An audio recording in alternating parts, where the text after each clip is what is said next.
Hello everyone, I'm Lane with TMCO, and what we're going to demonstrate today is how to pull the eccentric plug and the lower gear shaft out of the 4-inch dual chamber fitting. What we're going to need as far as tools is a pry bar, combination 3/4 inch wrench, 1/2 inch drive ratchet with a 3/4 inch wrench, a 7/16 combo, 1/2 inch combo, a small snap ring pliers, a soft blow hammer, and the tool to remove the carrier. So with that said, we're going to get started. I got the lower chamber open. I'm going to roll the plate carrier up into the upper. Got it up there. Already have the clamping bar and everything removed just for expediency. I'm going to pull the plate out. That has what's necessary for it to come out. Okie dokie. So we're going to close the eccentric plug back, get it in position. Now, using your snap ring pliers, I've removed the snap ring that holds the locking arm assembly. I've removed that, so with a small pry bar, you're able to pry it right off the eccentric plug. Once that snap ring is removed, they set that on the side. All right. Now, one of the most important things, or probably the biggest job you're going to have in this operation is these fittings do not always look like this. This has not been painted. So what happens is these things get painted and they really go kind of crazy with the paint. So it's thick. You may have to chip some of the paint off, but you have to file the sand the paint off really good. The shaft has to really be clean because there's very little tolerance in these packing glands. Okay, so you get all the paint off both sides of the fitting, and make sure the shafts are clean. With a 1/2 inch wrench, you loosen up the packing glands as much as you want. I wouldn't recommend taking them off for the simple fact that you have Teflon inserts in there, so just loosen them up as much as you can on either side. Okay. Now, with a 3/4 inch socket on a 1/2 inch ratchet, you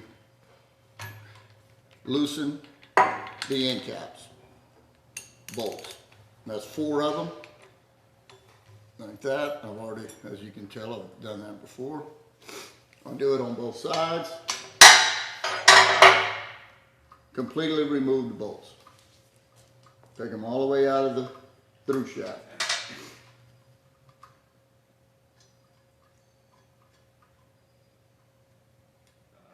Now we removed all 4 bolts on each side of the fitting.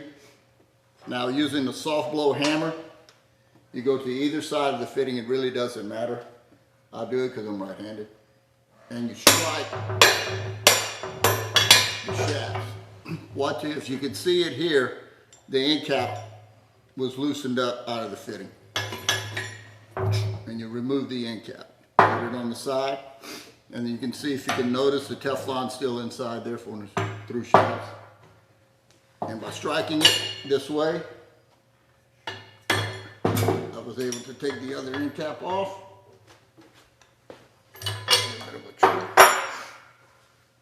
Now you're able to remove the gear shaft.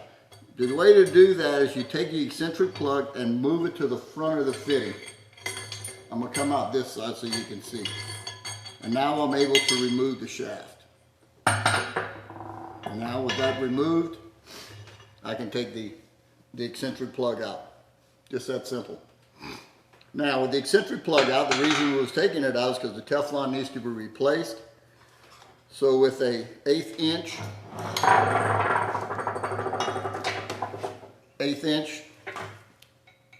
Allen wrench, as you can see, we removed all the retaining screws on the retaining plate. Now, it's just simple. You can use your same tool and just pry it out.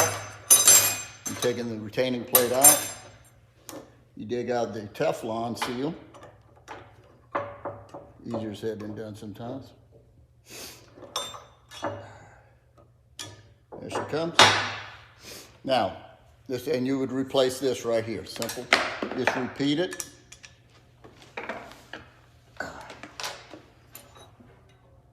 Now, if you're replacing this and it's been in service for a while, we recommend that you put in the new screws that you got with the kit.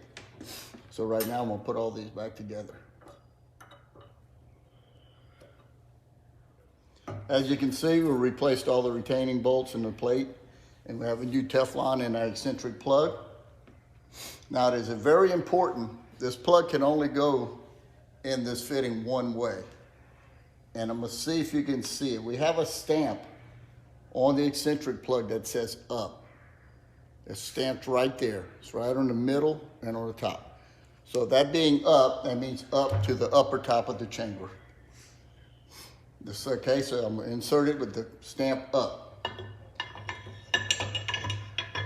Put it in there, and now that allows me to move it to the front. Something that you're gonna wanna do, especially if this fitting is in a horizontal position, these little spacers, different sizes for different fittings. What I would do, especially if you're gonna be coming in like this from the top, take some multi-purpose grease and grease it real good here and slide that thing, and that'll keep it from falling off when you're going back in with it, especially if you're by yourself. So put grease on it, slide them on there, that should retain them pretty good. And with your fitting facing forward, you can go back in with it. And she is coming. All righty, so now we got the gear shaft and eccentric plug back in. These end caps are doweled, okay? They're doweled here and there, and it kind of self-aligns itself. So you get them started, one on each side. See the dowel pins? It's doweled here and here. Okay, and the beauty part about this is, this size end cap here fits out 2, 3, 4, 6s, and 8s. So for inventory reasons, you don't even have to have 1 or 2 end caps to accommodate a multitude of fittings that you have in your inventory. So now that we got it in there, line them up. I like to use a little bit of a hammer to kind of get them started. Right there.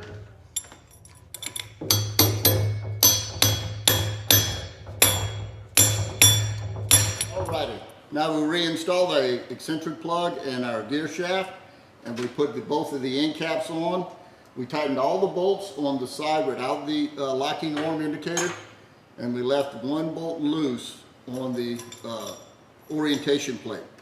And we'll see why that makes sense here. So what we're going to do now is we're going to adjust the eccentric plug, since we removed it, replaced the Teflon, so we got to readjust it. So this is going to take just a little bit of energy to get it in, because it's new. Lock it down like that. And there's 2 ways you can really, actually 3 ways you can do this.